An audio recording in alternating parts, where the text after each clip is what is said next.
എടത്തിരുത്തി ഗ്രാമപഞ്ചായത്ത് കേരളോത്സവത്തിന് മുന്നോടിയായി വിളംബര ജാഥ നടത്തി.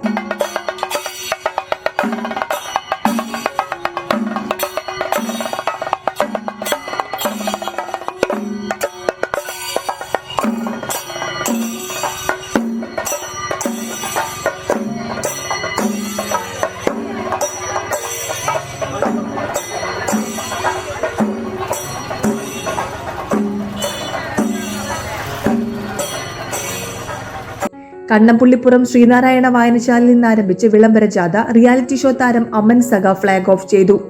ആധികാരികമായിട്ട് സംസാരിക്കാനായിട്ട് നമ്മുടെ അവിടുത്തെ വലിയ വലിയ ആൾക്കാരുണ്ടല്ലോ, എനിക്കൊന്നും അറിയില്ല അങ്ങനെ സംസാരിക്കേണ്ടത്. അപ്പോൾ എനിക്ക് കൊടുത്തിട്ടുള്ള ചടങ്ങ് എന്താണെന്ന് വെച്ചിട്ടുണ്ടെങ്കിൽ, അതെ, നമ്മുടെ കേരളോത്സവം, നമ്മുടെ പഞ്ചായത്തിൽ നടത്തുന്ന കേരളോത്സവം ഇന്ന് മുതൽ ഡിസംബർ 1 വരെ അല്ലേ, 800ഓളം പേര് പങ്കെടുക്കുന്ന ഈ കേരളോത്സവത്തിൻ്റെ ഉദ്ഘാടനം ചെയ്യാനായിട്ട് തന്നെ ക്ഷണിച്ചിരിക്കുന്നത്. അപ്പോൾ നമ്മൾ ആ പരിപാടി ഗംഭീരാക്കി കൊടുക്കുക എന്നുള്ളതാണ് എൻ്റെ ഒരു ആഗ്രഹം, എൻ്റെ ഒരു പ്രതീക്ഷയും. ഗ്രാമപഞ്ചായത്ത് പ്രസിഡന്റ് TK ചന്ദ്രബാബു അധ്യക്ഷനായി.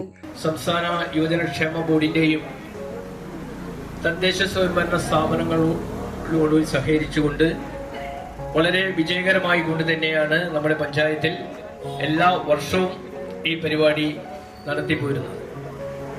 അതേ അർത്ഥത്തിൽ തന്നെ ഇന്ന് നമ്മുടെ വിളംബര ജാഥയോടുകൂടി നമ്മുടെ കേരളോത്സവത്തിന് തുടക്കം കുറിക്കുകയാണ്. 23-ാം തീയതി മുതൽ ഡിസംബർ മാസം 1-ാം തീയതി വരെ 800ഓളം വരുന്ന മത്സരാർത്ഥികൾ വിവിധ തലങ്ങളിൽ അല്ലെങ്കിൽ വിവിധ വേദികളിൽ മത്സരിച്ചുകൊണ്ട് നമ്മൾ 1-ാം തീയതിയോടുകൂടി നമ്മുടെ മത്സരം, കലാകായിക മത്സരങ്ങൾ പൂർണ്ണമായിട്ടും 1-ാം തീയതിയോടുകൂടി അവസാനിച്ച് 1-ാം തീയതിയാണ് നമ്മുടെ സമാപനം. വൈസ് പ്രസിഡന്റ് ശൈലജ രവീന്ദ്രൻ, ജില്ലാ പഞ്ചായത്ത് വികസനകാര്യ standing committee chairperson Manjula Arunan, block panchayat അംഗം MK Phalgunan, panchayat secretary KV Saneesh, panchayat അംഗങ്ങൾ തുടങ്ങിയവർ സംസാരിച്ചു. ഈ മാസം 23 മുതൽ ഡിസംബർ 1 വരെയുള്ള തീയതികളിൽ വിവിധ വേദികളിലായി കേരളോത്സവം നടക്കുക.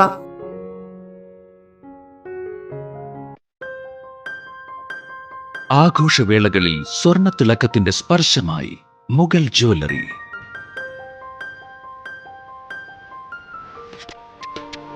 അന്താരാഷ്ട്ര ഗുണനിലവാരമുള്ള BIS 916 സ്വർണ്ണാഭരണങ്ങൾ മാത്രം വിൽക്കുന്ന തൃപ്രയാറിലെ ഏക ജ്വല്ലറി മുഗൾ ജ്വല്ലറി.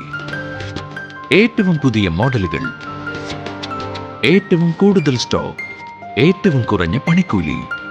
വിവാഹ പാർട്ടികൾക്ക് ഹോൾസെയിൽ വിലയിൽ സ്വർണ്ണാഭരണങ്ങൾ നൽകുന്നു.